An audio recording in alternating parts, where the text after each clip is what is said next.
Before we begin, I would like to show a sign of respect to our Indigenous brothers and sisters and acknowledge that we are standing on Treaty 6 lands. The Grow team is pleased to welcome you to the very first Cultural Award Night in recognition of inspirational immigrant women. I am honored to announce our hosts for the evening, two of our promising youth, Glenn Kuzmo and Sandra. I'm happy to say that I know these two young women personally, and they are great representatives of the young women that are coming to change and make a difference in our community. Can we please give a hand to our beautiful hosts, Glenn Kuzmo and Sandra Camero.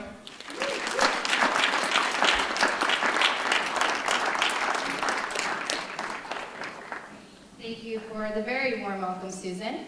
My name is Glenn Kuzmo. I also go by Billy, a lot easier to remember, and I will be one of your MCs for the evening.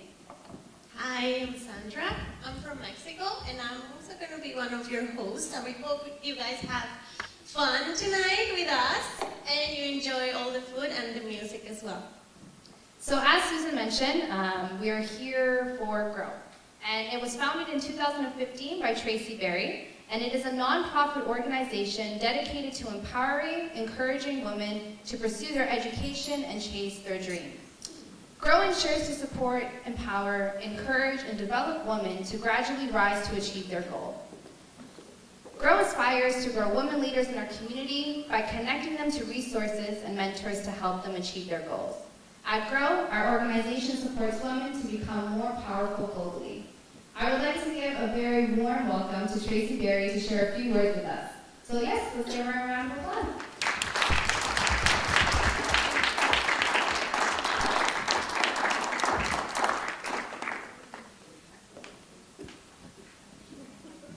Beautiful dress. Thank you so much. All right. I didn't know I was going to call upon that early, but I just want to say thank you all. You all look lovely tonight. I was just saying to one of the guests that I have never, this is the first time I'm actually putting something like this together, and I'm really pleased. And I want to say thank you all for coming out to support. Of course, you want to know how we started with Project 150. It was just a simple inspiration that I had that I wanted to do for immigrant women, whereby when I understand that Canada was celebrating 150, and I wanted to recognize amazing immigrant women on what they were doing in our community.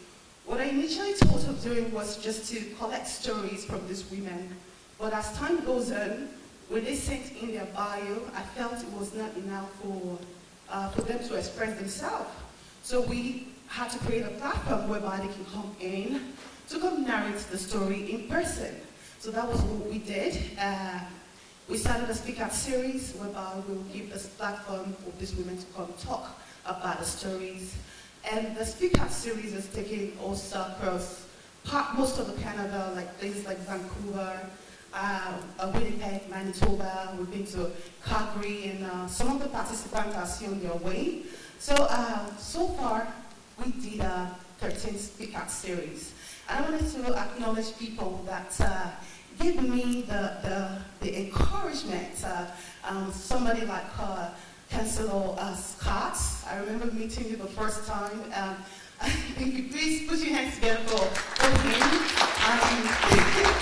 And thank you so much for supporting me today. That day that I met you in your office, I was all just where I am right now, telling him what I wanted to do, and he kind of encouraged me to push along. And thank you. Your encouragement has brought us this far. And I wanted to say a big thank you to everyone that has supported this project so far. And without all of your support, I don't think we'll be here today. And I hope you all enjoy the evening, because we did the best that we can, because I feel like every woman, immigrant woman, needs to be celebrated. We deserve more, and as a mother, immigrant, and what I was doing, I feel we need to be recognized, and there was no how getting it done when Canada was celebrating 150. So once again, thank you so much for coming, and I want to say enjoy your day, get to know one another, and thank you. So we have some dignity dignitaries that couldn't make it out tonight. So we will be calling on Susan Boutin to please read the message from the Prime Minister and also, pardon me, the Premier and also the Lieutenant General. Thank you.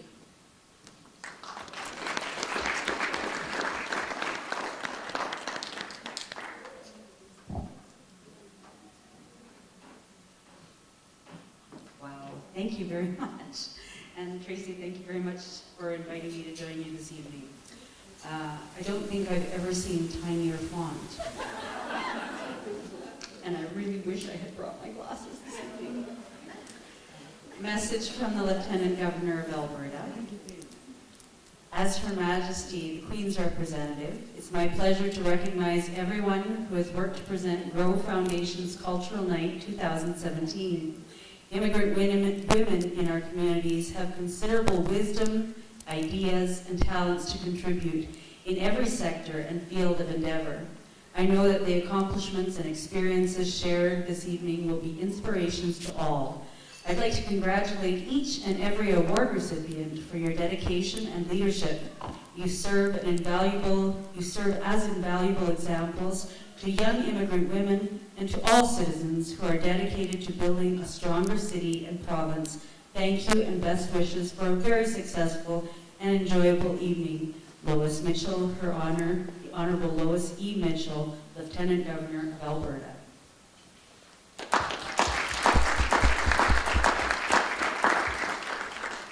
And a message from the Honorable Rachel Notley, Premier of Alberta, with whom I had the pleasure of spending an evening yesterday, as St. John's Institute catered a function of hers yesterday entitled Art from the Unknown, which she sponsored as the MLA of her constituency, which is also the constituency that St. John's Institute has the pleasure to be in. Her greeting reads, on behalf of the Government of Alberta, it is my pleasure to welcome you to the gradual rising of Women's Project 150, accomplished 150 women in Alberta. Congratulations to all the inspirational women being recognized today. Your unique perspectives, experiences, culture, and heritage often allow you to see opportunity where others may see only challenges. Alberta is the province it is today, thanks to the hard work and valuable contributions of women who have traveled from across the globe over many generations and have made this province their home. Thank you to the GROW members, staff, and volunteers for your commitment to supporting immigrant women and their families, for all your hard work in organizing this important event. Your support and encouragement helps make our province a place where every woman has equal opportunity to succeed and reach her full potential. Rachel Notley, October 28th, 2017. Thank you very much.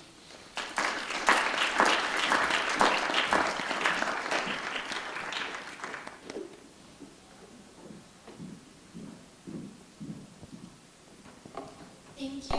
And thank you, Tracy. We're honored to have Emily David Shepherd of Edmonton Center and Scott McKean, City Councillor for Ward 6, to recognize the accomplishments and resilience of the amazing women that have been involved in Project 150, accomplished immigrant women.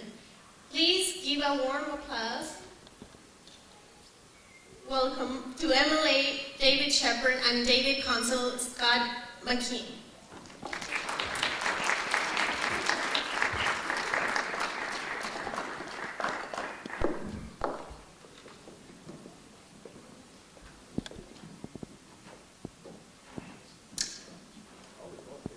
Yeah, you go ahead. Okay, sure.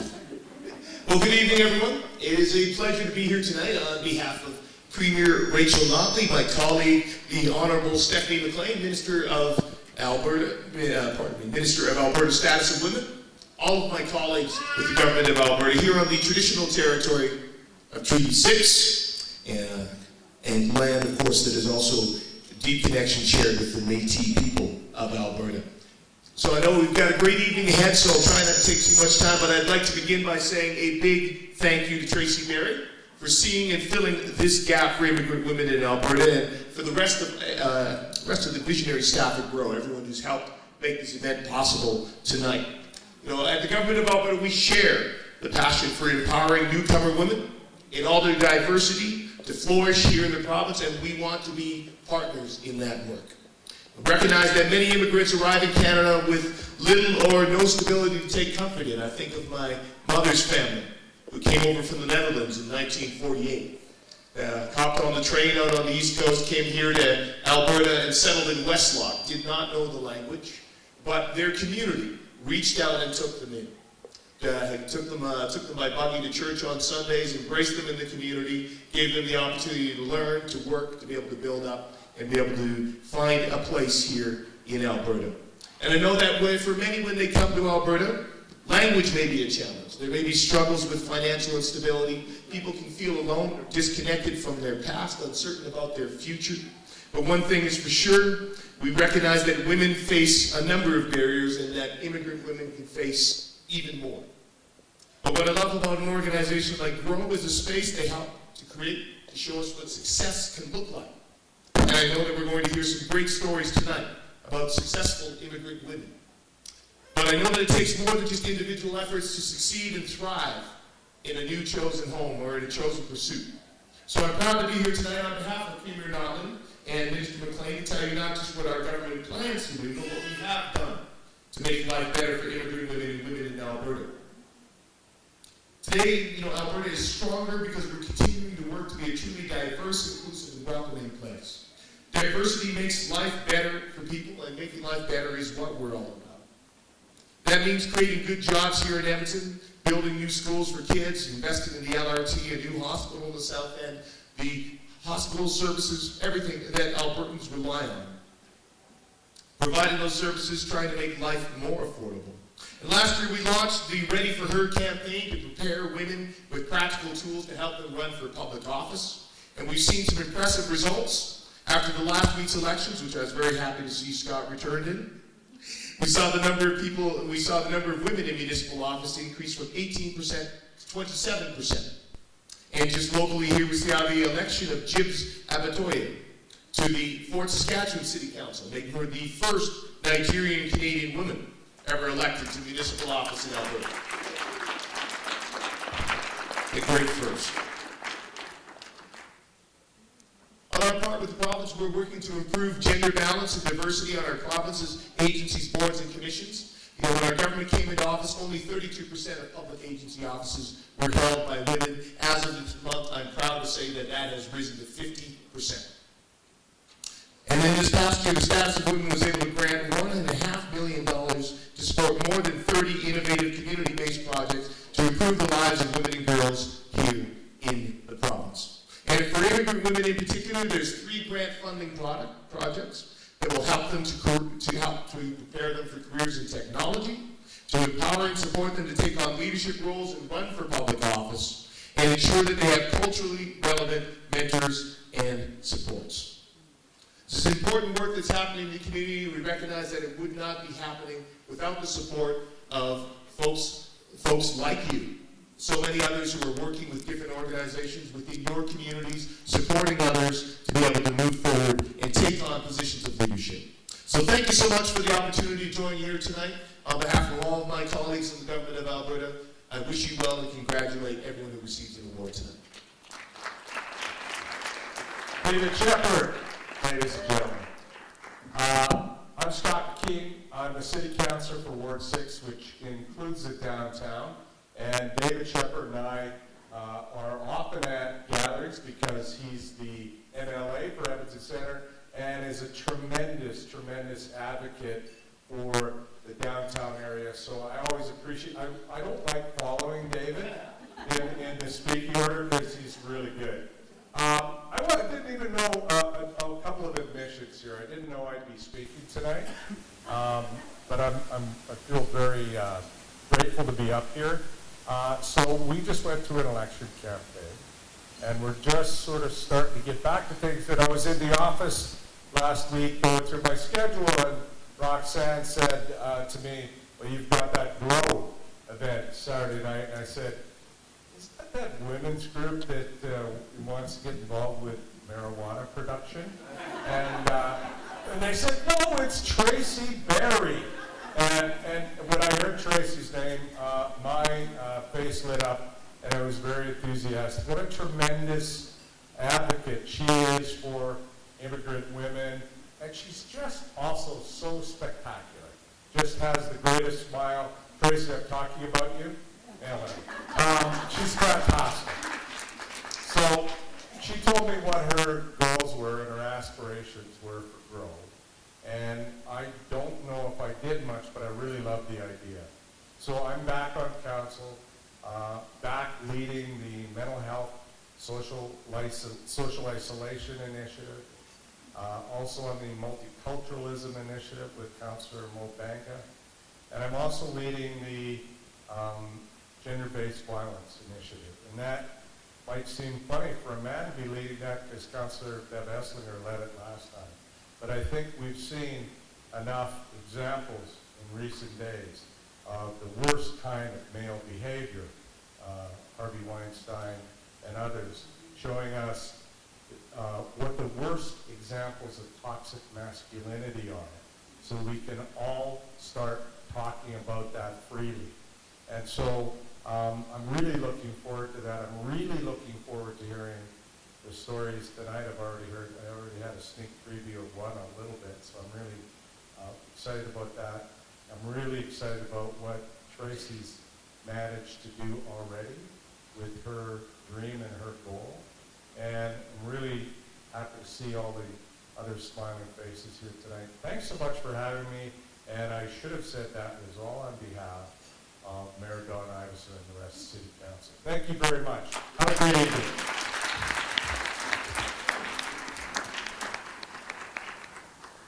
Thank you very much to MLA David Shepherd and City Council Scott McKean. And as mentioned, we are here to celebrate the accomplishments of 150 accomplished immigrant women. As amazing as this night is, we would not be here today without the support of local businesses and organizations. Throughout the summer, we were able to host our Speak Out series at the Nook Cafe, a mother-daughter-run cafe haven in Edmonton, and St. John's Institute, an organization that has been a pillar to various immigrant communities. Please give a hand to Marini Suter, co-owner of the Nook Cafe, and Susanna from the St. John's Institute.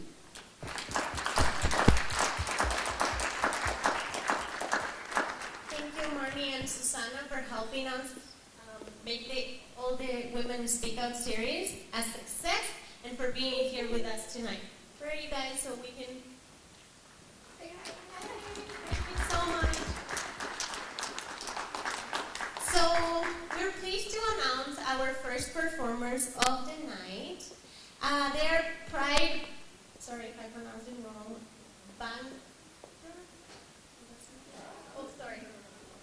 my mistake. Is the Holoman Russian dancers. Please just give a round of applause to the next performer.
Susanna from St. John's Institute to come up and say a few words. So if we could give them a round of applause.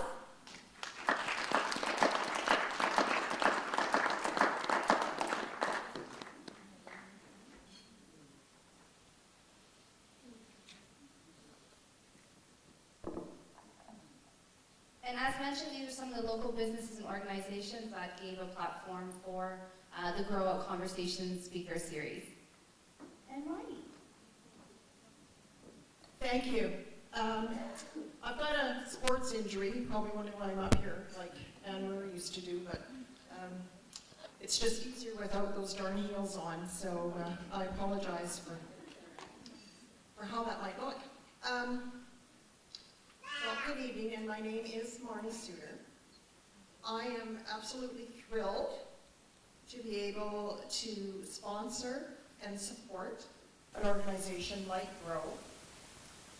I am here tonight to pass along my congratulations to all that are involved in the organization for the wonderful work that they're doing in our community.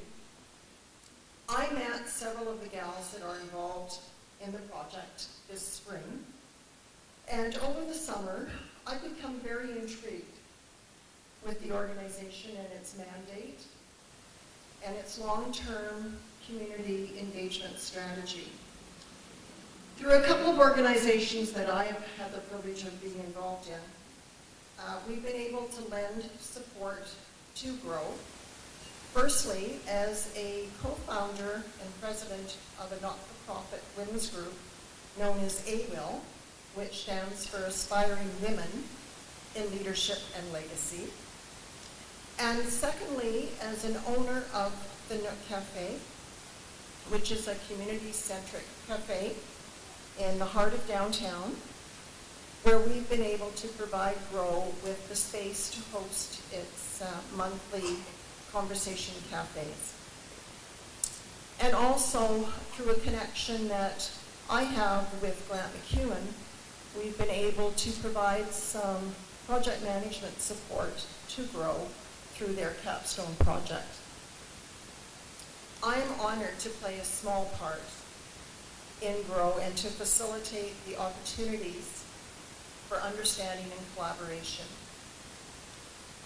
To the executive of Grow, congratulations on this significant milestone tonight. To the award recipients, congratulations. To all members of Grow, thank you for being the champions that you are.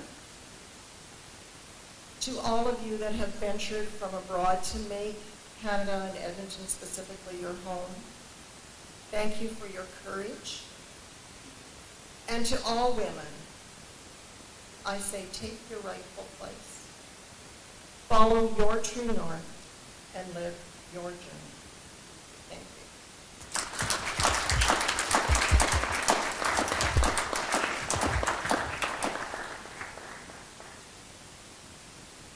Thank you very much.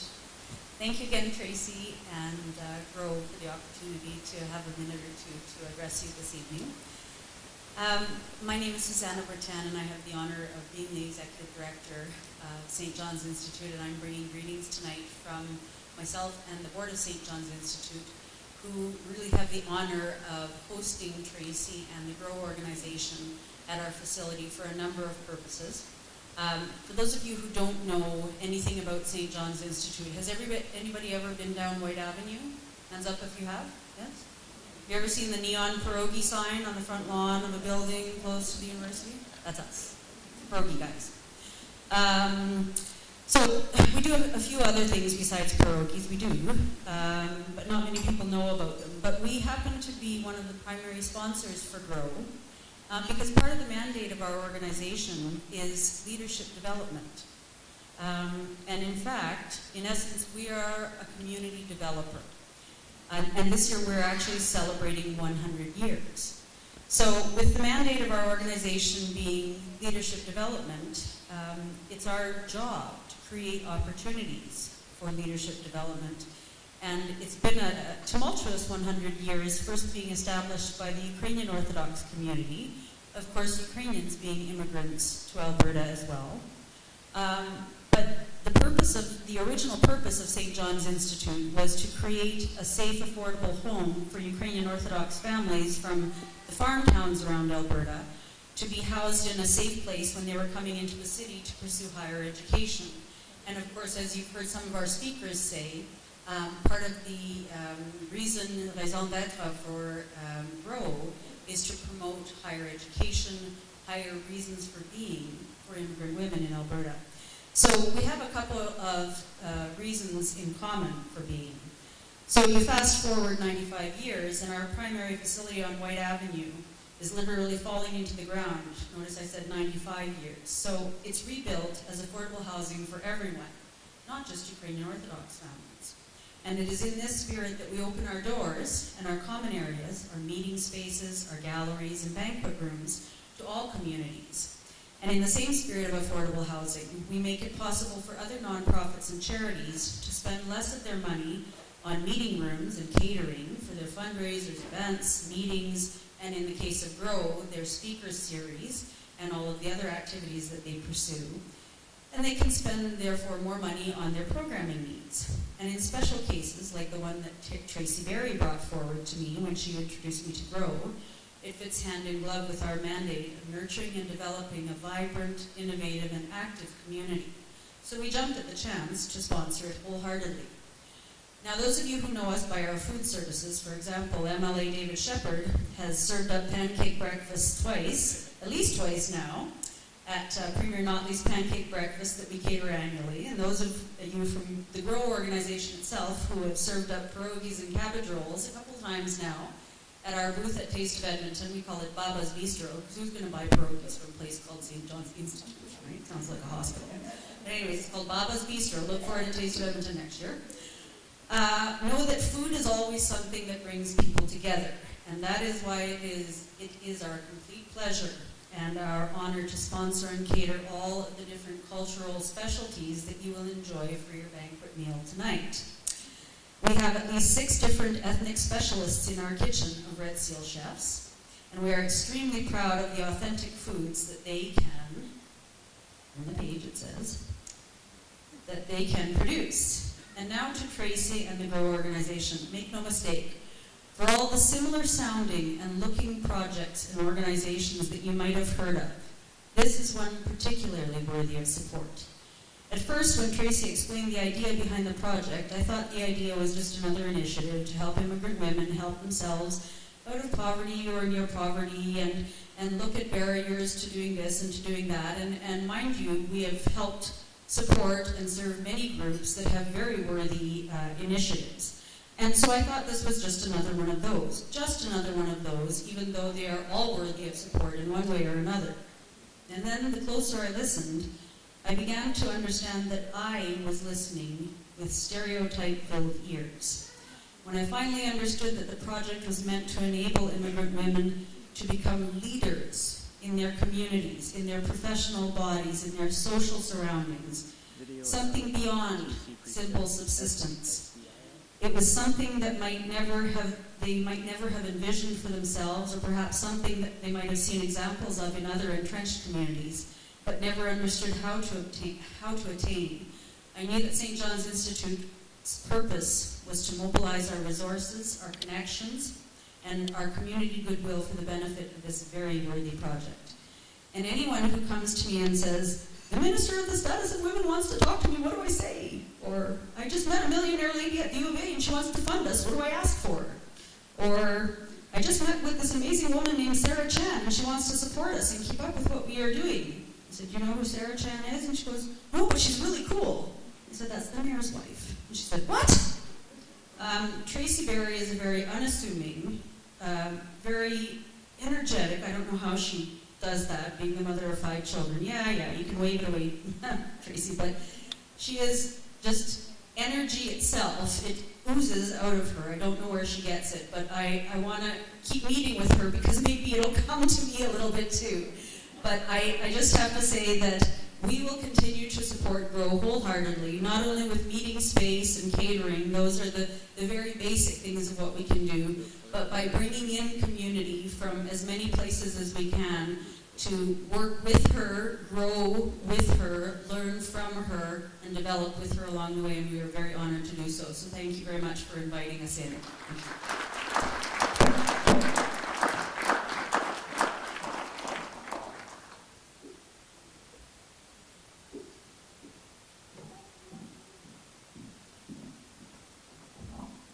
Thank you again, Marnie and Susanna, for giving us space to make all the Speak Out series possible. So now, I am honored to announce our first keynote of the evening. Her name is Dr. Marie Gervais. Is that pronounced properly? Where is she?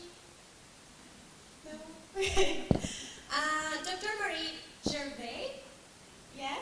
Okay, is the CEO of Shift Management, Inc., a company that specializes in helping people develop intercultural competency, manage the diversity workforce, and strategize for career flexibility. So just give a round of applause for Marie Gervais.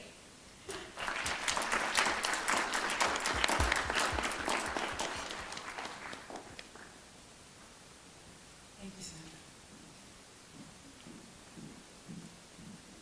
Thank you, everybody. Thank you to Tracy for asking me to speak tonight. You may be wondering what this old white woman is doing up here who has a Canadian accent. So I thought I'd tell you a little bit about my immigration story so you know that I'm authentic. So my father is an immigrant from Germany. My mother was born here to a Russian and a Romanian couple. And so on that side, I'm second generation Canadian to them and first generation Canadian to my father. And I married into a French Canadian family, learned French, changed my religion, and lived in 4 different countries. And then came back, and from there, my French Canadian husband's mother was an immigrant from France. So I have immigration on my husband's side as well. And those immigrant women, both my mother-in-law and also my grandmother, who I never met, both my grandmothers I never met, they started something really important. And what they started was they planted seeds for communities to grow.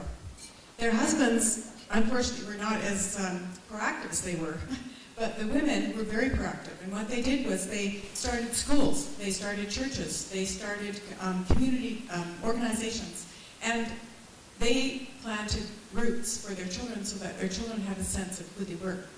And I think that that's what immigrant women are still doing now. And 2 and 3 generations later, their families have grown, expanded, and married other immigrants. So my 4 children have married immigrants as well. Out of the 4 children, 2 of them married immigrants, 1 from Haiti and 1 from Korea. And people go, oh yeah, right, they were just born here and they're like heritage. I go, no, I was at their citizenship ceremonies. So, and 2 of my others I married outside of their religion and outside of their culture, and they happen to live in Manitoba, but we won't hold that against them. Yes. I'd like to end with a couple of things. First thing I'd like to end with is an acknowledgement to my mother-in-law who just passed away this week from cancer after a long battle, very painful with cancer and a lot of suffering. And she was the one who gave a sense of roots to her children. They felt that they were rooted in the culture of France. And that didn't seem very important to them until just this week when 600 people showed up at her funeral from Morinville, where she was living. And over 100 people from around the world sent messages of condolence because of all the bridging that she'd done and the rootedness that she'd done. So she created roots and she created bridges everywhere that she went. And the necklace that I'm wearing was the gift that she bequeathed to me. She bequeathed to 45 different people something small from what she happened to have around as a way to remember that they had a job to play in the world. Have a wonderful evening, everyone.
Zasumbua roho yangu.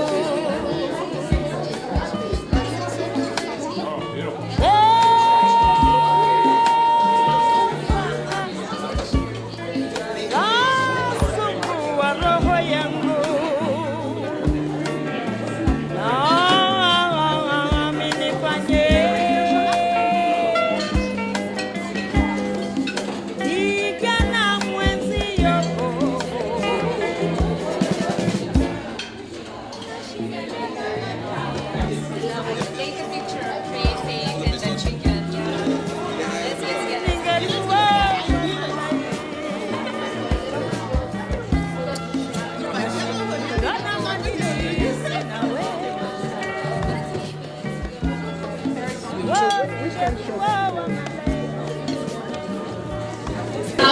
feeling tonight after some dinner? How's the dinner? Good. Congratulations to St. John's Institute for the amazing dinner. Yes, round of applause. All right, so fashion, particularly fine fabrics and bright colors, are a must for many of our cultural fashions as immigrant women. If we look at African, South Asian, or even Asian fashion, we share a love for bold, beautiful colors. We will now showcase the exquisite fashion designs from talented designers, beginning with Unite Forms by Evian Ali. She is a first-generation Somali Canadian. Born and raised in Ontario, she obtained a Bachelor's of Science in Nursing degree at the University of Ottawa. Evian is a registered nurse and also the owner-designer of her company, Unite Forms. She started out designing custom school uniforms and soon ventured out in designing fashionable, modest, and more accessible apparel. Her local boutique is located downtown at 10359 104th Street, also known as Vacancy Hall. If we could give a round of applause for Unite Forms.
This floor is? I give her so much props, I can't even do that. Okay. So next we have Des Collections by Muniza Golnaz. And she's worked with her sister and other fashionable women to bring Indian fashion to Canada. Through Das Collection, Muniza and her team are trying to present elegant and trendy clothes for the entire family.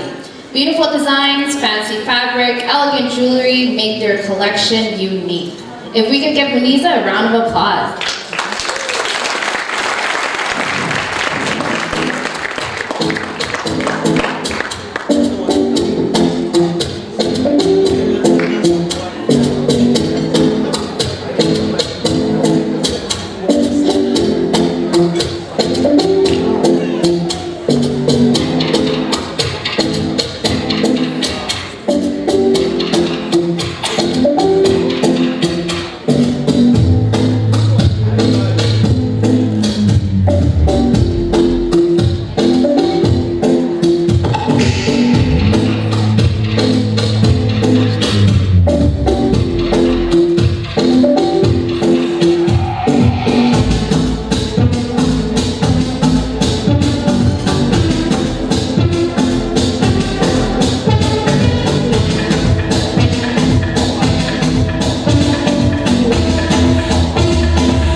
have Tonkora Fashion.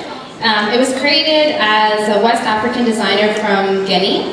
He moved to Canada in 2001 and made Edmonton his new home in 2007. Tonkora began his career dressing celebrities in Guinea, but when he moved to Canada, he had the opportunity to expand his career. He has showcased his design in fashion shows across Montreal and the Western Canadian Fashion Week, where he won the Best Designer Award. Please give a round of applause for Tonkora Fashion.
That are outside. There's lots of jewelry and beautiful wool jackets and clothing that's for sale. So next, our speaker is a local Edmonton celebrity that you may have seen on our cover of the Metro News or on the bus advertisement promoting safety in our city. What you may not know is the story behind Giselle General. Giselle General's life story is a story of a survivor. Orphaned at the age of 8 after her parents were tragically killed in a jeepney accident, Giselle has not let life struggles get her down. She has pushed and worked hard to keep her family together and to pursue her education. Giselle is a graduate from the Bachelor of Commerce degree at the University of Alberta and currently works at a social agency that provides free legal help to low-income Edmontonians. She also volunteers outside of work and makes visual art and is a creative writer. Please let's give a hand to Giselle General.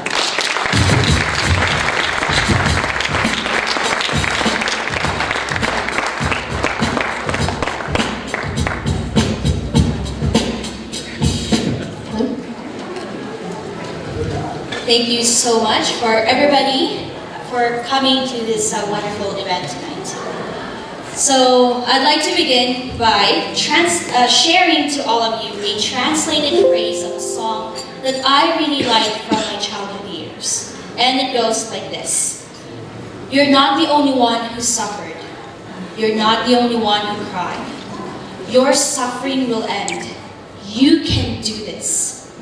Failures and doubts, it bothers the mind. But these are just trials. Don't stop the fight. Don't surrender and just fight. So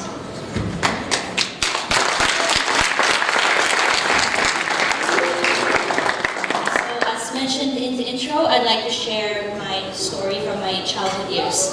It was October 31st, 1999. when I earned a label, Ulinang Lubos, which means complete orphan, and so did my little brother. My family was on our way home to our mining village in Felix Mines, Benguet, Philippines, when our vehicle fell down the mountain roads. Most of the passengers died. My mother died saving me. In the most literal sense, she's my superhero. And my father died saving my brother, and my sister didn't make it. Next Tuesday, yes, it's Halloween of all days, it would be their 18th death anniversary. So after that incident, our relatives teamed up and worked together to take care of us. One of my mom's sisters was on her way to Canada at the time. It was about 2 weeks after the accident. She already had her flight booked. So it was decided that as soon as they are able to get settled and be stable in Canada, that they will work on bringing my brother and myself here and to live in this country. There was a word that people describe me as, which is survivor, being one of the few people who lived after that accident. I think, or I tried in ways big and small to live these words every day. My relatives certainly tried their best in providing for us, but there are always these things that I realized that I had to pursue for myself and my brother. Studying hard and getting all those straight A's in school was, in my own little way, a way for me to honor my parents' memory and to build those foundations for a better future. In many ways as well, I lost my childhood, that in many instances I had to be the mother, the nurturer, or the father, or the provider, as in the provider, or the sister, the pretty cool someone that you can talk to for my little brother and myself. When I was 15, another challenge occurred. I was sexually assaulted regularly by a relative, and that was horrific. It's really difficult because I felt violated repeatedly. I felt helpless and I felt powerless at the time. And part of it is because it makes sense, he's my cousin and he's got parents to care for and advocate for him. Shortly after, I came to Canada at age 16 in 2007. We were sponsored one at the time, so my brother was left behind because I'm sure everybody knows over here, when it comes to sponsoring family members, fewer is cheaper. So I was sponsored first and my brother came 4 years later. I know that coming to a new country means a new chapter, a new chance to succeed, and personally for myself, to finally feel safe and secure. I reminded myself of what I was told by my friends and relatives back home, which is a survivor. My goal for myself and my brother is to provide and ensure stability, safety, freedom, and comfort. These always dictated my decisions and goals. As for myself, because I moved here when I was 16, there are two significant types of transformations happening. The one from teenager to an adult, and the one from a newcomer to a more comfortable, confident resident.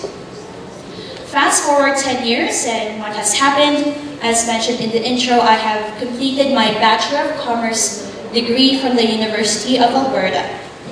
And now I have a career in the not-for-profit sector, and it's an incredible experience. Shout out to my boss who is here for this week.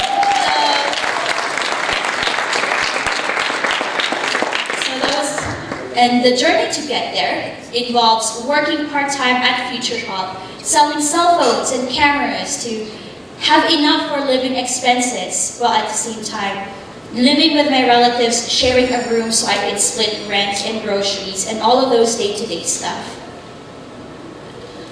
One thing that I've realized from the beginning, and I'm sure everyone can relate, every decision is a trade-off, a sacrifice either big or small.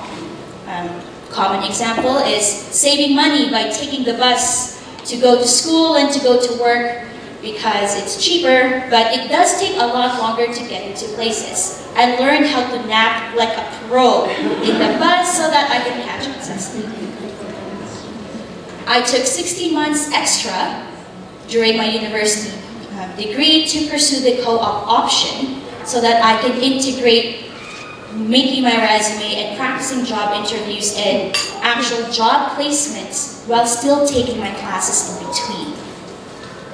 As a teenager growing into an adult woman, there are certainly conflicts, moments of friction when it comes to values, cultural and otherwise.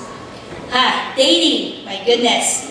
Interracial dating is a whole different ballgame because the individuals that I ended up liking, well, I think they're cute and they're nice, but they just ended up being individuals that are not from the same cultural background as I am. My aunts and uncles, my relatives, they made it very clear they did not approve in the beginning. So that is certainly a really fun time to navigate. And another really great milestone just this year, I finally went for therapy for my sexual assault trauma. It was the most terrifying.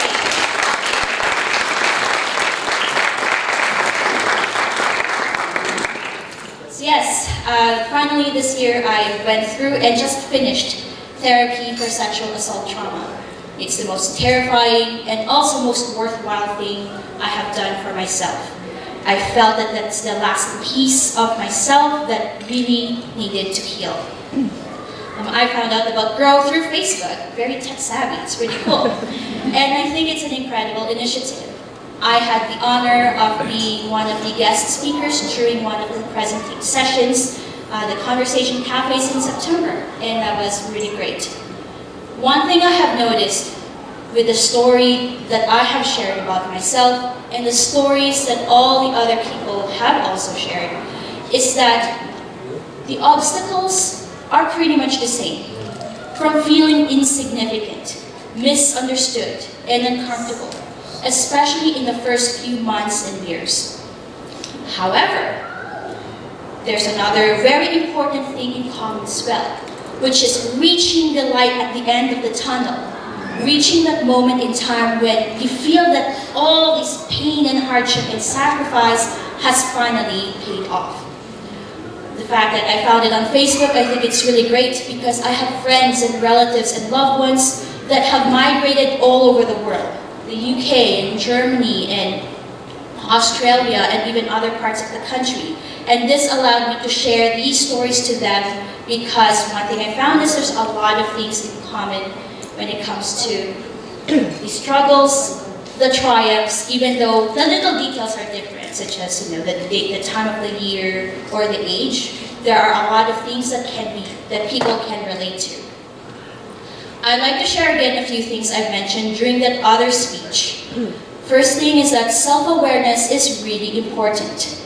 There is such beauty to the individual makeup of who you are as a person that will dictate how your light will shine in this world. I also, like I mentioned, I've learned the value of mental health. As someone from an immigrant background, immigrant community, this is something really not talked a lot very much. I had to learn about this through my own research. And I'd like to tell you there's no shame in therapy. Please use it, please consider it, please pursue it. The professionals know what they're doing. It's an incredible thing.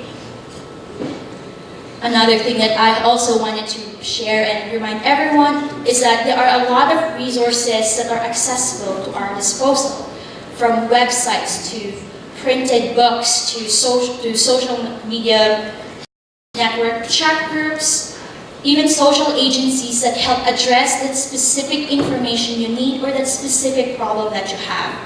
Don't hesitate to look them up and contact them for help, whichever kind of problem you are facing. Thank you so much for taking the time to listen to me today. Let us all continue sharing these stories and continuing these initiatives of sharing and supporting and empowering each other. Thank you.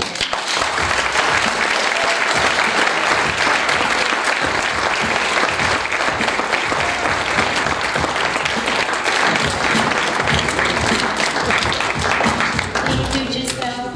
You are a true survival. So now we will call up our next speaker, Dr. I'm sorry if I mispronounce it, Ire Ayoha. Yes, no. She's a Nigerian Canadian writer, law professor, and organizational leader. She is currently a visiting assistant professor at the Faculty of Law, University of Alberta, and has served as assistant adjunct professor of health, ethics, and policy at the John Desetter Health Ethics Center, Faculty of Medicine and Dentistry, University of Alberta since 2012. She's the founder and chief executive officer of the PEIF Fund Incorporated, a non-for-profit organization that offers a service mentorship exchange program for youth professionals invested in serving vulnerable children across several countries. Let's give a round of applause for Dr. Ire Ayoha.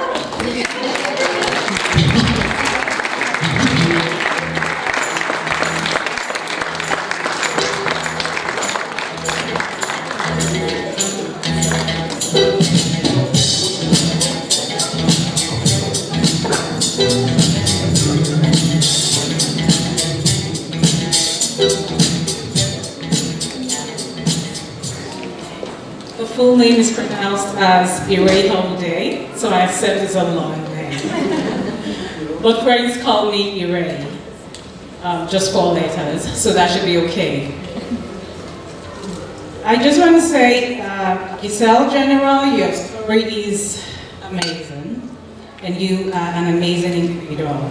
I really don't know how one could top that, or whether anyone should try. So, congratulations on being a survivor and a great success story.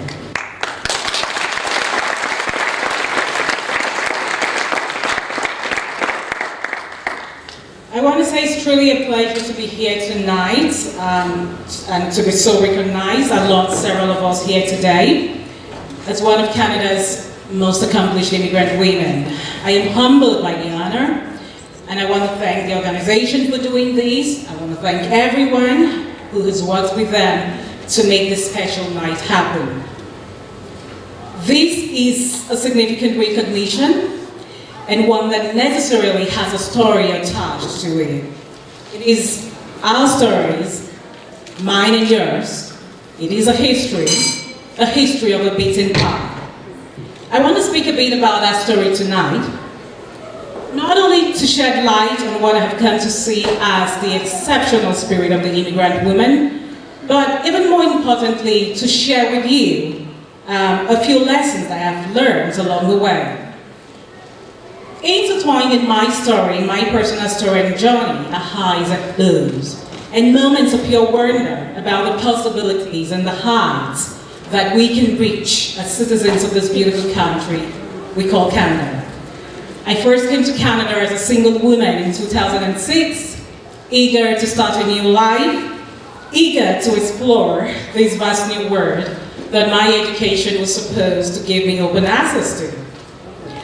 I very quickly went through a master's and a doctoral program in Canada's Ivy League schools. I did everything I believed I needed to do to excel, like becoming a published author, working in government, academia, and hitting milestones. All this time I carried in my heart the belief that if you do what you ought to do, everything will fall into place. You will be rewarded with the fulfillment of your dreams.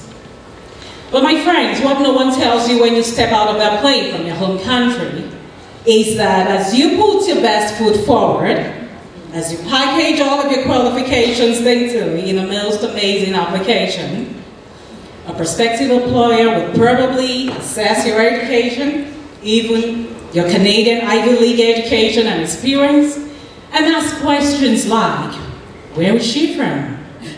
You know, the name is different. What does she sound like when she speaks?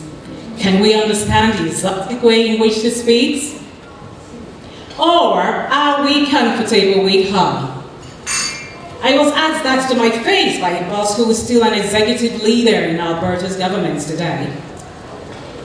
What no one tells you is that comfort means a lot more than whether you're qualified, skilled, kind, dutiful, and collegial. These are some of the only real characteristics that should matter in an employment context.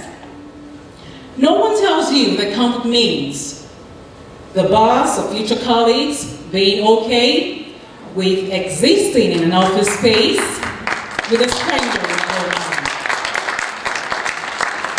No one tells you that comfort means being able to live with you in the same office space, you as a stranger in the homeland. Now, even as you struggle with all of these, as in my case, you must come to terms with your unique identity as a woman, as one who may desire the gratifying burden of having a family someday. And when the kids come, you know, as a woman, as an immigrant woman, as one who in my case has no living mother or mother-in-law, you know that you must raise those kids without the family support you would have had if you went back home. It still takes a village to raise a child. Being in Canada doesn't turn that truism into a fallacy. So you juggle childcare and work. In my experience, I would hold the baby in one hand, a baby barely a few days old, or maybe weeks as the case may be. I would hold the baby in one hand and with the other hand, type away at a laptop to meet a publisher's deadline. You may watch more than 50% of your earnings get expended in childcare, but still, you stay on the job because it is a way of the immigrant spirit. You pull at your hair about the wrongfulness of all of this, about the disinterest of your government in relaxing or changing some of those rules, whatever they are, that worsens your situation. A government, by the way, that rarely allows sisters or aunties, to come to Canada in place of long-dead mothers. You know someone should speak up for you, for your sisters, for immigrant women, children, and other people who are affected by whatever social problems you identify with or simply identify as existing. And when you think no one is speaking up, when you believe that no one is speaking loud enough at least, you decide perhaps it is time to step up and speak up.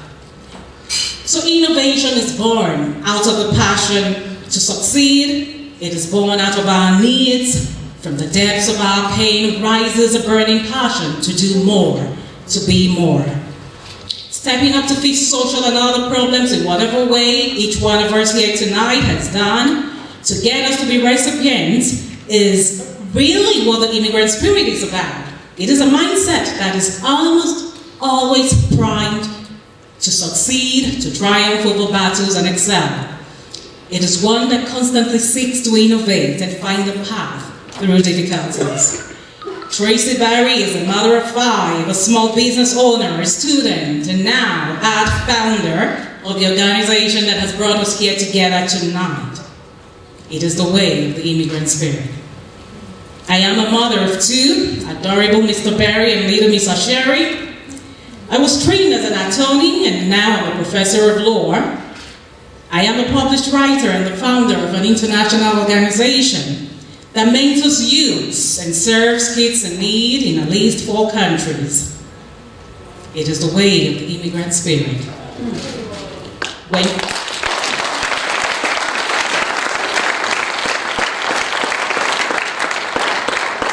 When you and I left home to walk these paths, we knew there was work to be done. It was never going to be an option to be okay with the status quo. So what then defines us as immigrant women? The ability to turn our pains into passions. The determination to excel, never assuming talent alone is enough. In the rare case where the talent may not be exceptional, making up significantly through hard work. And importantly, knowing who you are and where you have been. Let me speak about that very briefly. Why is it important to know who we are and where we have been? By knowing who we are, we are better able to effectively pursue our life's purpose and not be distracted by frivolities such as status and job titles. By knowing where we have been, we are not easily swayed by the words of those who seek to disparage our efforts, our struggles, and our achievements. We then are not flustered when they offer or withhold gifts and things. Things like titles and honors, and other things, or the little insignia of professional advancements. For it is not a title that is given to you in your places of work, in your communities, in anywhere, in any place you are deemed relevant that defines who you are. It is not the gifts of labels or designations that have the transient quality that every worldly title has that defines who you are. What defines you, my friends, is the path you've beaten, the histories you have made. What defines you is the scars of battle that you bear. What defines you is the impact of your work, as well as how those whose lives you have positively impacted look upon you, how they see you. What defines you is your story.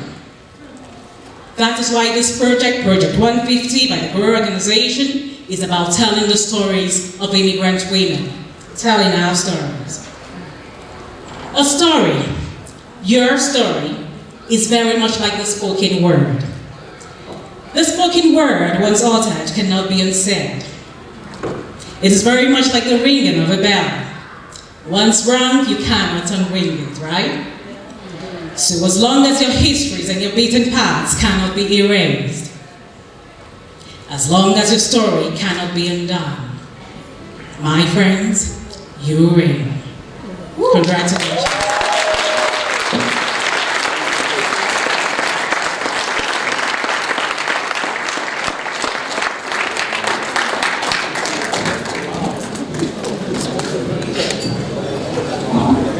Wow, thank you, Dr. Irene.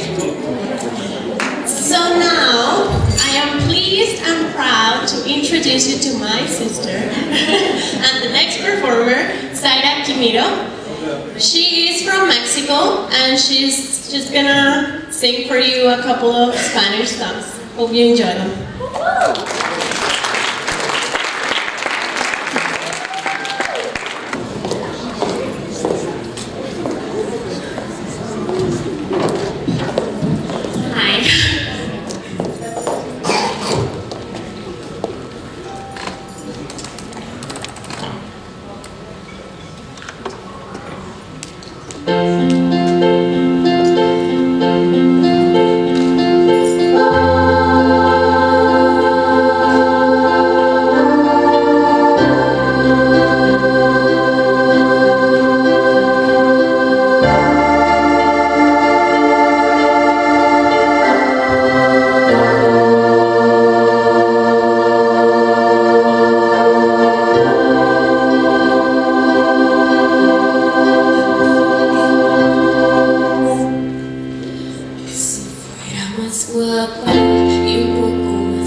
De mi corazón.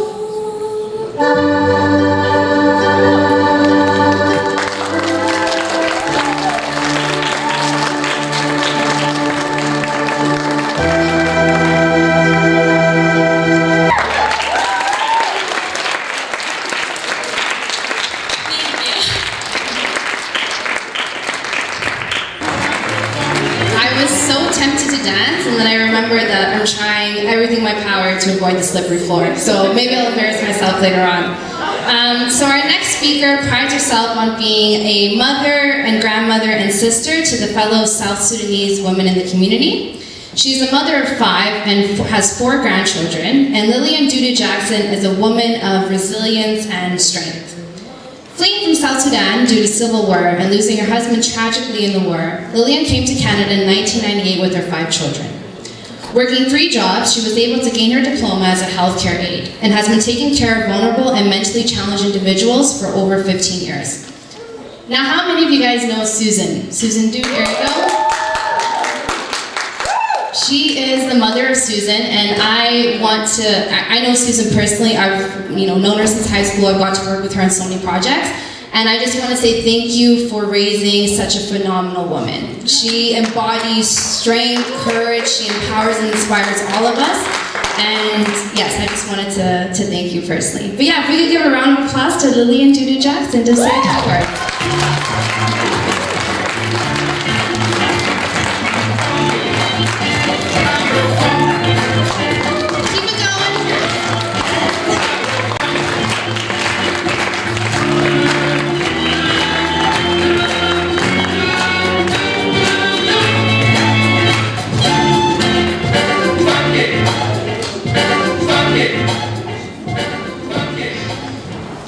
Good evening, everyone.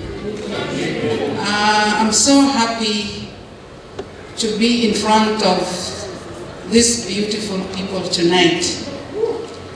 First of all, I would like to thank Teresa for welcoming me, inviting me into this event. And then secondly, I want to thank my daughter Susan for introducing me to her. In this world, all of us, we are looking for freedom and we are looking for happiness. I'm going to tell my story, and it's my story. It begins like this. In Sudan, when I was young, in age 5, that's 65, war started in Sudan. So we were in the south, the capital city of Sudan, so we have to move to southern Sudan, which is now the new country. So from there, when the war started, we had to move to the village. To the village one night, shooting started around 4 a.m. at night or in the morning. People start running. Everybody runs for their life and the enemies are just following people. We ran the whole day around 6 p.m. as if the guns are gonna be like slowing down. And then they set a fire so that they know people are hiding in the bush. They set the fire so that they can see the people. So we ran. The only place we can hide, we were running and animals were also running from their life because of the fire. And then we ran, we saw a herd of elephants. And the elders says they can smell people from far away. If they know where these people are, they will follow us. So we ran into a mountain and into a cave. In that cave, we stayed for 2 nights and 1 day because the elephant already chose that place also to be their camp. So we were hiding from them. And for me, I stepped on a thorn, a big thorn that from my feet up. And I was sleeping with these 2 nights with that thorn in my leg, because in the cave, if somebody who knows a cave, it's a dark place, you don't know, you cannot see nobody. And the only thing is You just communicate. But if you say, I have a thorn in my leg, how are they going to see it to pull it out?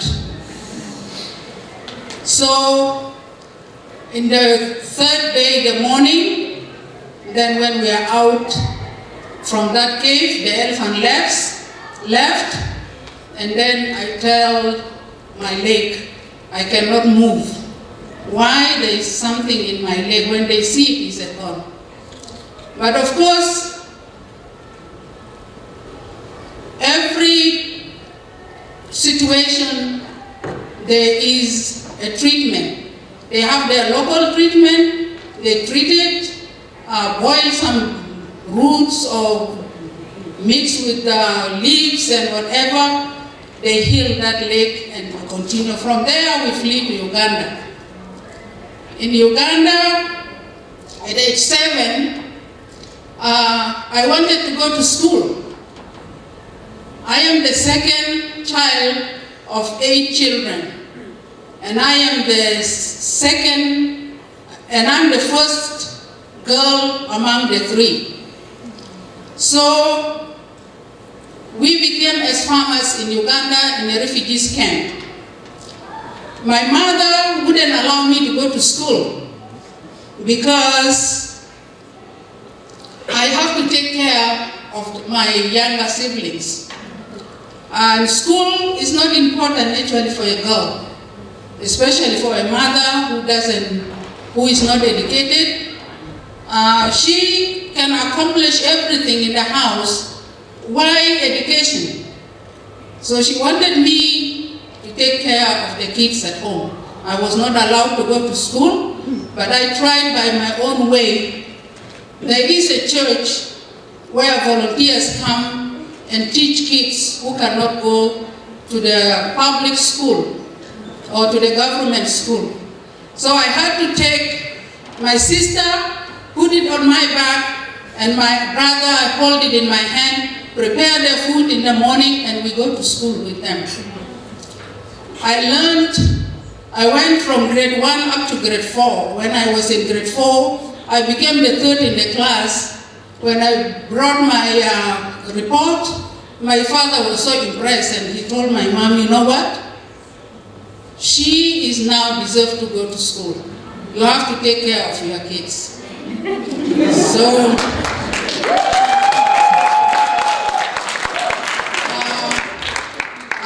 I started my grade 5 in the Really school. Imagine how happy I was at that time. So from there, we continued our school. 73, we came back to Sudan. There was peace already, what they call Addis Ababa Agreement. We came back to the country and continued. In 1978, I got married. I had my children, some of my children, and the war started again. 1988, I gave birth to my daughter, Helen, who is here with us tonight. And in 2 days after I gave birth, the floods came. Water came into the house up to here. So I had to put my son on a table like this, and Helen, I'm holding her here, and my other daughter, Naomi, I had to put her here. We stood there from 8 a.m. until 3 p.m., standing in that water. Everything in the house is floating. I didn't save anything. I have to save only my kids. At 3 p.m., then my brother-in-law came to save us, to hold some of the kids and other, especially the only thing you think of is the blanket and the mosquito net. That's the only thing. But the rest of the things are gone. So, 1998, I decided to come to Canada. It is a big struggle. You have to apply, you have to tell your story. They have to find for you a sponsor and everything. At the end, I was called. One of the churches in St. Albert sponsored me, so I came to Canada. In Canada, now we have to start our life again as immigrants. Luckily enough, in Kenya, my kids start schooling in English. I have my little English that I'm using now. So we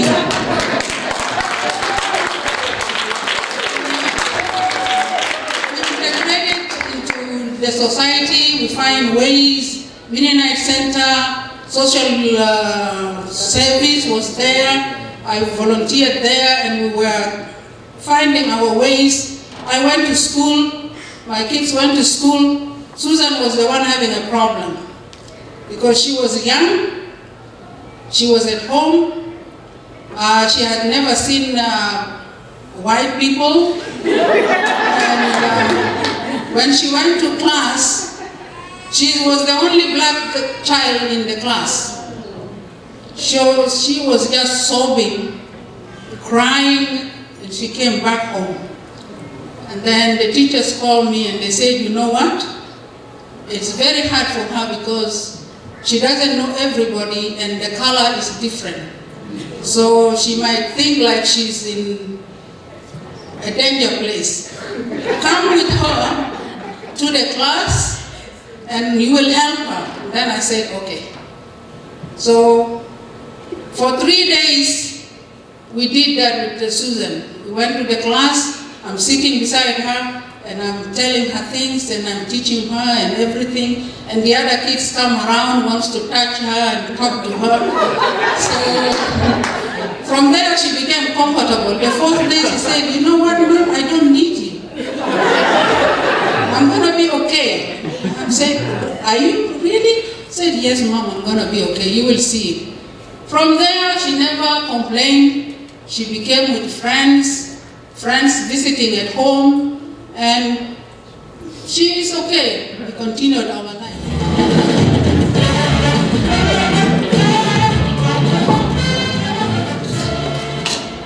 Dear distinguished guests, it is such an honor being here today.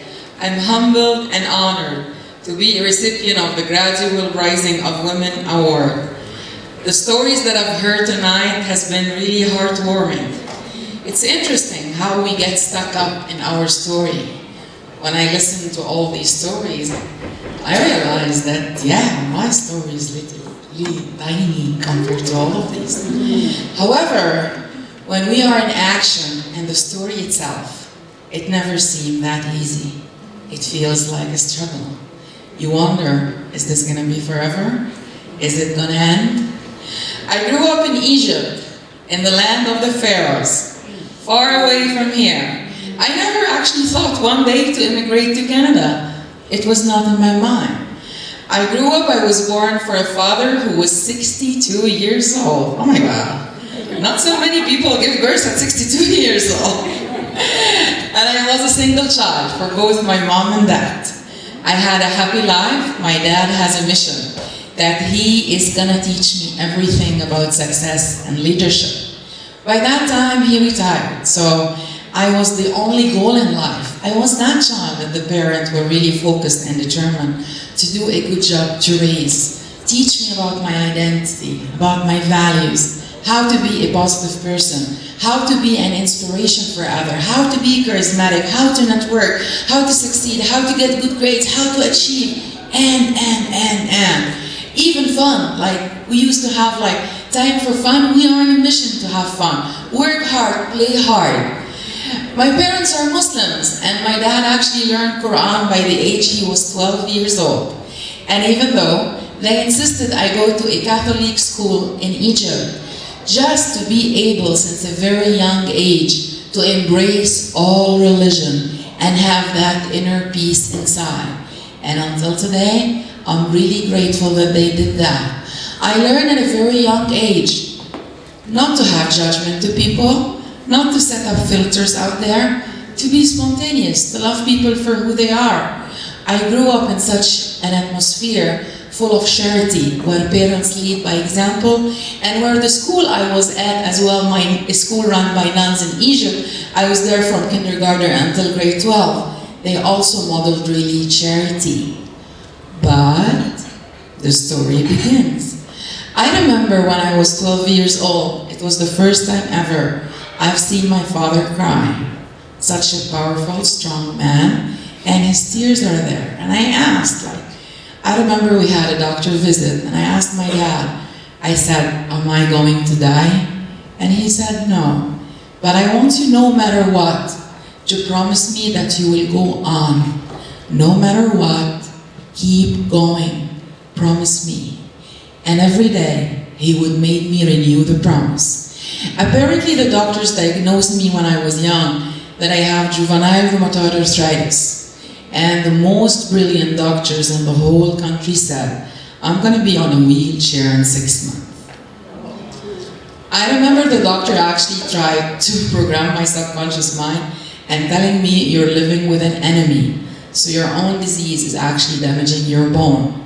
So you're living with the enemy. So every day as a child, I would go back to my bedroom and sing, oh my God, I'm sleeping with the enemy. And ideally, that was the name of my upcoming book. But of course, my Egyptian husband didn't feel comfortable with the name. So, growing up, I gave myself the identity that I am sick, I'm sick, I'm sick. And despite the million things that my dad used to teach me, not to get stuck up in this identity, to know that I have so many beautiful things inside out. So just get it off your mind, just keep going, live, enjoy the moment. I used to do all of that, but still, I was stuck up in that segment. I am sick.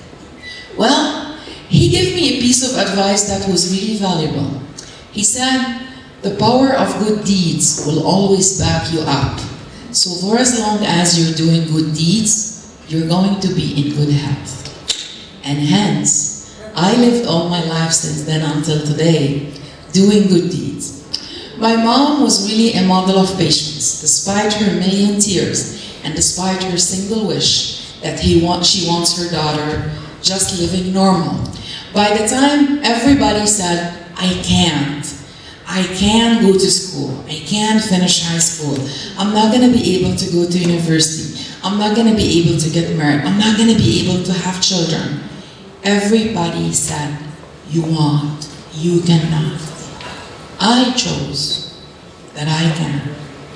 I chose that I'll be able to make it. I chose that I'm going to have a positive attitude towards my life. I chose that I'm going to help others. I chose that every day, despite the pain, I'm going to pull myself out of bed, go to school, get straight A's, go to university, be the top of my class, finish high school, finish university, go to a master's degree, become an assistant professor, and then decide to come to Canada to pursue my PhD in engineering.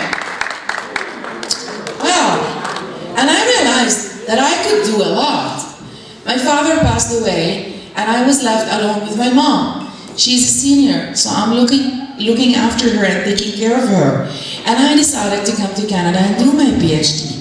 So at one time, I was studying, looking after my mom, and working to be able to sustain the family. And I realized that when I started my PhD, I was ranked the third over the university. I joined the student union, and I ran down for election. And yes, I was the first Muslim or Arabic woman to ever run an election in the history of McGill University, and I made it, and I won, by far. And I was really elected the second year as well. I enjoyed being a voice for my colleagues. I enjoyed helping. I enjoyed serving. And people would come and ask me, why are you doing this? Well, the saying that my dad said was right. The power of good deeds will always back me up. I was living, and I'm still living, in an abundance of karma, blessings and prayers coming back from people.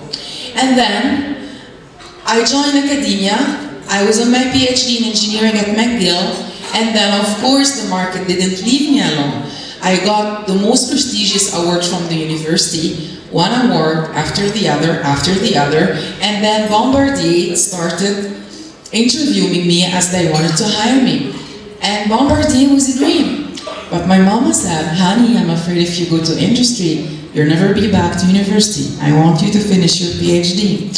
And in Egypt, actually, parents like you to have a PhD degree because it's very prestigious to frame it and put it in the living room. That's reason number one, seriously.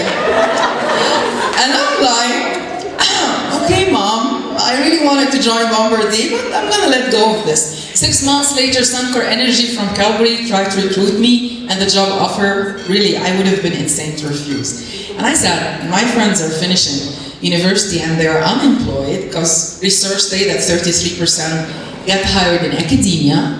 And I said, I really want to take this job offer. So I moved from the east to the west, and that was a huge jump for a Middle Eastern girl, by the way. And I joined Suncor and I became a team lead, and then I realized that in all my life, all I was doing was coaching and counseling. So I said, why then bother doing PhD in engineering? Let's switch it to leadership, policy, and change.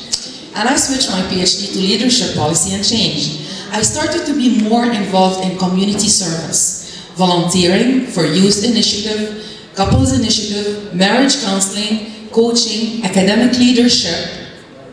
And then I realized that the more I give, the saying of that is really right. The good deeds are backing me. And in one trip, actually, going with my mama around in Canada traveling, I made this prayer, a huge long list. I think it was 25 items. Dear God, I would like to get married to Mr. Wright, who is kind and caring, and he's in Calgary because I just relocated from Montreal. I want him to look after his parents because my mom is a strong value in my life. I want him to be kind, romantic. I want him to bend on one knee. I want him to be into women's empowerment. I want him not to be jealous from my success and help me to be successful. And it was really a huge, long list. Mr. Wright is sitting here.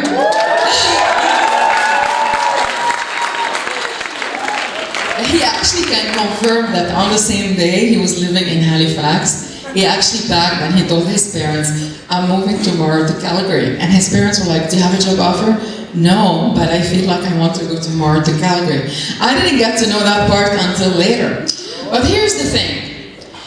I decided to live my life to be the change I want to create. So I was open. I'm actually having a little bit of a different story. When I came to Canada, because I was well-traveled since I was young, as I really toured the whole world looking for a cure for my arthritis, I was well-traveled and I got to deal with people a lot. And when I came to Canada, I was really embraced by Canadians. Every Canadian I met at the university or at my neighbors, they were really embracing. They were so accepting, so encouraging, so helpful. And I realized it's my attitude towards people as well. It's how open I am to talk, to communicate, to let things out, to ask for help, ask for advices, take the extra mile, be supportive, be caring. Just living in the now, just living in the moment, just enjoying building bridges with people. And that was the magical word of my passion, building bridge. And I became so passionate actually to help immigrants build bridge. And then, after 5 years at Suncor and being a team lead in engineering, I realized I want to study psychology and I want to become a professional certified coach and counselor. So I went to my husband, I said, honey, I would like to become a counselor. And he said, but you're an engineer. Oh my gosh, that was a big mistake. And I said, engineering doesn't define who I am. I am a soul, I want to live happy, and I want to help people. My mission and my purpose in life is to help people, help them unleash their potential. And I realized after so many success, by that time I think I had 32 international awards from Canada, from Egypt, USA, and Europe for all my achievements in engineering, volunteering, leadership. I realized, wow, I have gone so far. The medical team said long time ago, a million years ago, I'm going to be in a wheelchair in 6 months, and this never happened. I have such a great potential. I can do it if I set my mind to it, if I am positive, if I'm able to pull myself every day, have a vision, have a mission, take my steps 1, 2, 3, be determined, be focused? Yes, I made it. And then I said, the story is not to keep for myself. But then, I wasn't ready to share the story. I think I lived with my disease for 25 years. I didn't even tell my best friends. Growing up in Egypt, there was lots of judgments. People, if you just tell them you're sick, they're just gonna cry and sob next to you. Oh, poor she. That's not gonna help, seriously. I want encouraging people. I don't want people reminding me every day, I'm sick, and asking me, how are you doing? How are you feeling today? No. I wanna be in the achieving mode, in the helping mode, a contributor in any field it is. And then, after I studied coaching and counseling, I said, I want to be more involved, more involved. I opened my practice, and then another challenge happened, which was out of the blue. My husband and I realized that we need to go through in vitro fertilization to have a baby. And that really was the last thing I could ever imagine to go through, just because one of my best friends has been there and I know how tough is this. And we went to the first cycle and it didn't work. The second cycle and it didn't work. And then I said, no, something here has to change. So I dedicated a whole year. I was really crazily, massively volunteering all over Calgary, Alberta, Canada, all throughout the world. I was doing work for free. I was begging people, please come and solve your problem. And if people would say we don't have money, I would say, I will help. I wanted to have more good deeds. And then luckily, we went for the third cycle, and I discovered that I'm pregnant and I'm expecting. And the baby came. And then when the baby came, we realized this is a miracle. And then I was left with one question. Okay, you went the extra mile with lots of good deeds to have this baby. Are you gonna stop? And the answer was no. I am not gonna stop. Every now and then, I got a job offer from engineering. But what is the point of staying behind of the screen or leading a team of 10, 12, 20 employees in comparison with the amount of service that I'm doing? It's a life that I am really enjoying and cherishing, and I'm really honored to be part of creating a social change in our community. What I want to leave you with today is your story matters, but your story does not define who you are. At one part in my life, I acquired my identity as I am sick. And then when I got rid of that, it was I am successful. And then now it is I am humanitarian. So my role is really help all humanity without paying attention to their gender, race, where they're coming from, how old are they. It's just to serve, to be out there helping. And the more I help, the more I extend one hand, the more blessings come through my way. So keep that circle going on, the circle of good deeds, and enjoy the blessing of giving. People call me joy and inspiration. I hope I was able to bring some joy to your night today and to inspire you in a way or another to contribute to do good deeds and to live in the now and the moment. Thank you.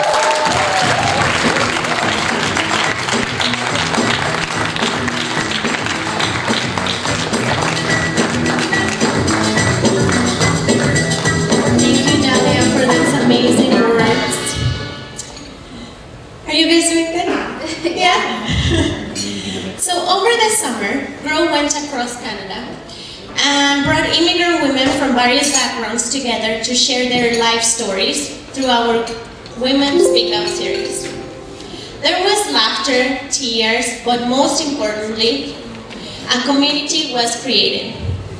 Women Speak Out series was a place where a safe platform for women to narrate intimate stories, inspired one another and network, and where voices can be heard of journey about challenges, success, and accomplishments. The video was created by Mubarak and Fahad Suleiman. So let's give a round of applause for the video and the creators.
will tell you. I in Canada, even in church, it's not just at work. This was one story, and that's why I said I couldn't tell everything. When you have the spirit of excellence, people make a conscious effort to tell you who you are.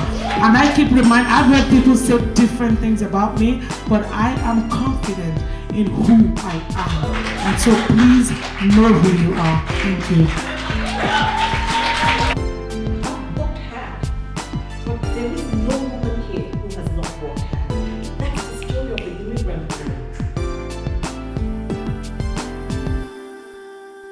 girl. Back to the acorn. An acorn is an oak tree. It has the full potential of an oak tree. You have gifts on the inside of you that you have not yet even explored and discovered. But you're only going to discover them through focus. And that's another message all by itself, and I could go on about that. But I want to say, find out that thing you're passionate about and master it. Study others who've walked in that same path. Read and acquire knowledge. Practice where you are. Find outlets to use your gifts. Be willing to reinvent yourself. Gone are the days of one life, one career. I told you that I came to Canada as a lawyer. I knew that having a sick child on my hands, the diagnosis the doctors gave to me was that my son would not even leave. But what they told me, they said maximum 2 years. He's a 17-year-old and he's kicking me my tail.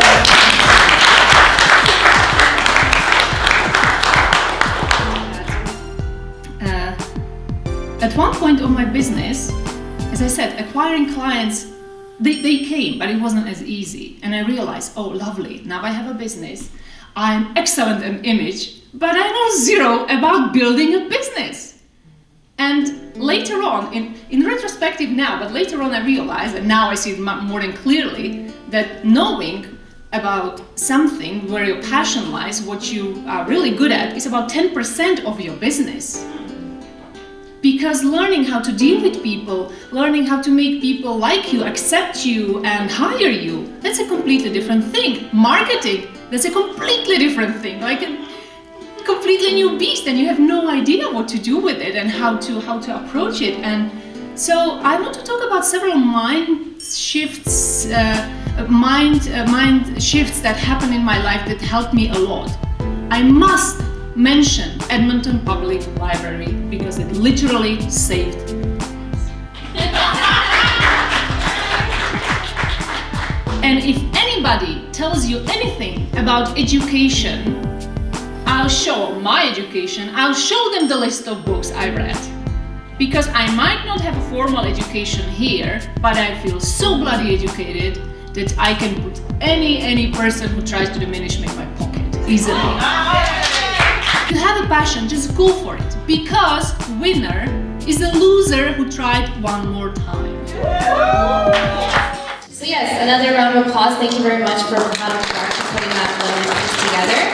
So for those of you that didn't get the opportunity to come out to some of the conversation series, this is pretty much how it looked. It's exactly what we're doing here today. You know, kind of getting into a room and sharing our experiences and our stories. And we're very happy to announce that the series will continue. So if you didn't get a chance to attend some, you still have the opportunity. We will be taking place at our sponsors, so at the Nook Cafe, local libraries, and St. John's Institute again in November. So please make sure to check out our Facebook page to know the nearest one near you. And GROW is also proud to announce the gradual rising of women narrating untold stories of immigrant women in Canada. And this is to be released on December 23rd of 2017. So you can definitely order a pre-copy today. And it's going to be a compilation of a bunch of different stories from some of the amazing women that we've heard from tonight and also throughout the conversation series. So now, it is time to announce our 2017 Award of Excellent recipients. These women are being recognized because their contributions since their arrival in Canada has made an influential impact to the community and the world. I'm very honored to announce the recipient of the Community Involvement Award, Beatrice Gertuba.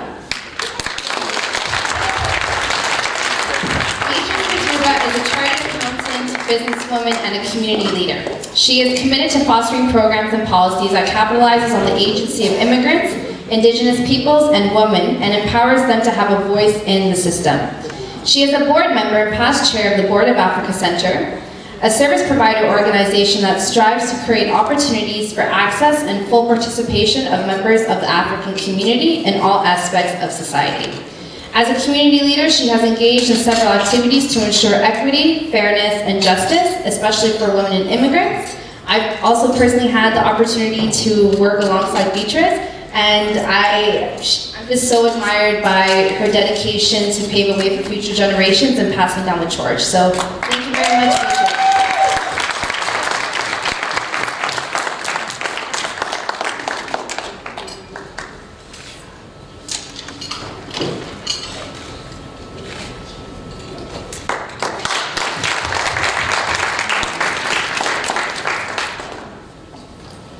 They didn't tell me.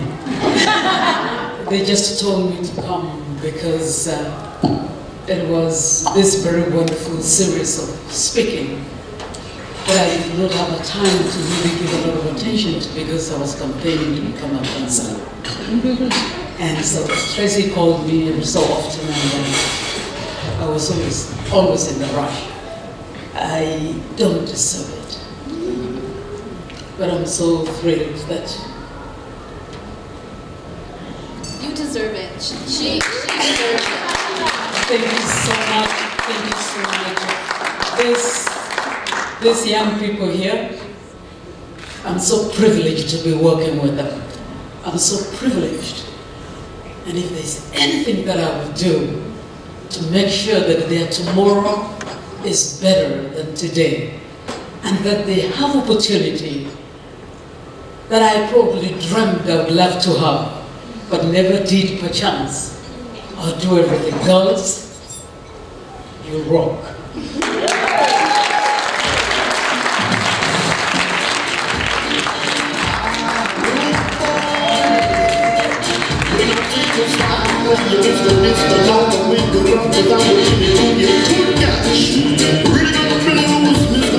Recipient of Leadership Award is Dalia El Shafi Mostafa.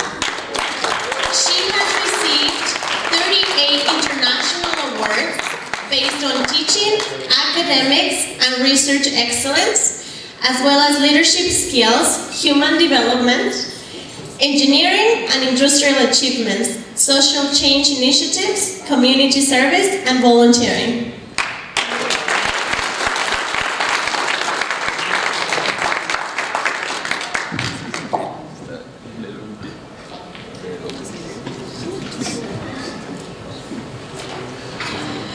I'm really delighted, honored, and humbled for this award, and I really want to say the quality of the work Tracy has been doing and recognizing women.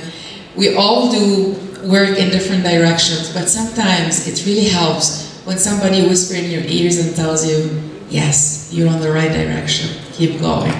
Tracy, I want you to know that you are on the right direction, so is your team. Thanks for all of you. You've done an amazing job today, and I'm so proud to be part of this amazing evening and this cultural event with all these amazing people from all venues and walks of life. Thank you.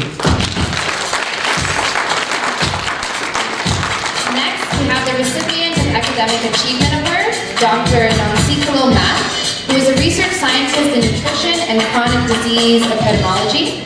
Her research focuses on assessing the role, diet, and lifestyle physical activity in the development of or progression of chronic diseases, including diabetes, hypertension, and cancers in different populations globally. She is passionate about developing evidence-based multi-sectorial government, academia, NGO, and industry interventions for the prevention and management of chronic diseases in low and middle-income countries, particularly African. Dr. Nansikolo Matt.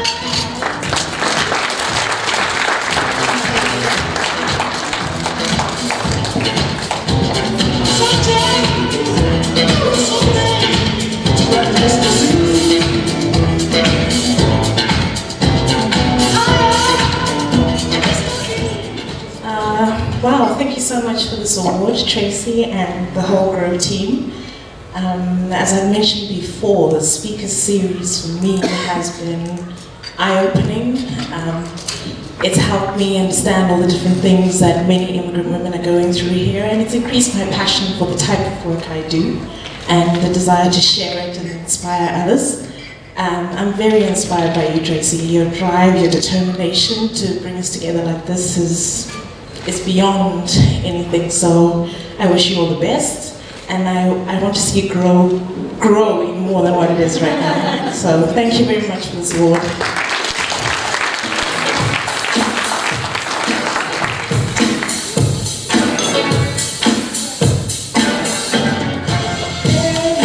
Recipient of Academic Achievement Award is Friend of Grow.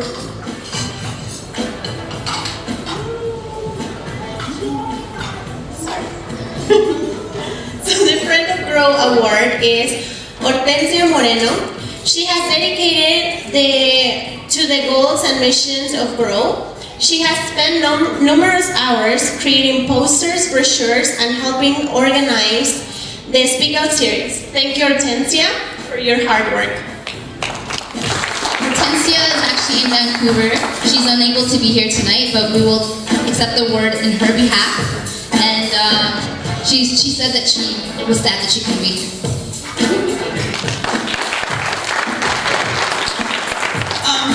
For all the participants, we really wanted to, that's what we're going to do, we want to say a word about that.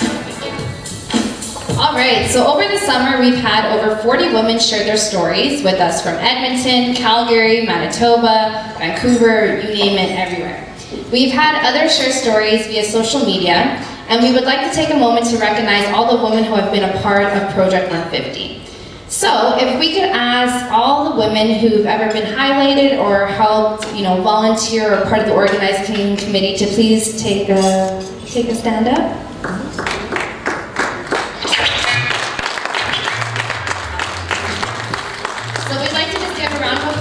To each and every one of these women and anybody that's had any type of involvement with this project. We honestly could not have done this without us. Thank you very much for sharing your stories and being a part of this great initiative. So, the Gradual Rising of Women would like to thank everyone for coming. You all played a great part to make Project 150 become historical and successful today and all the days that we've had our conversation series. We also want to thank those who have made this day possible. The amazing Grow team, St. John Institute, H. Moreno Design, the Nook Cafe, City of Edmonton, Multicultural Relations, University of Alberta, the CSL department, Grant MacEwan University, Netrado Online, Hosea Tondi Design, volunteers, all of the performers, media managing in this team, exhibitors and all the organizations, all the vendors, the models, shop conference, who've all supported us thus far. Without your support, this project and event wouldn't have been possible. We look forward to seeing you all in one of our very upcoming events, and once again, you guys can check us out on Facebook at Grow. So please stay and put on your dancing shoes, and make sure that you guys get to connect with one another, and also check out the vendors, and if you haven't gotten the opportunity to get a photo on the red carpet, please do so. Thank you guys all for coming.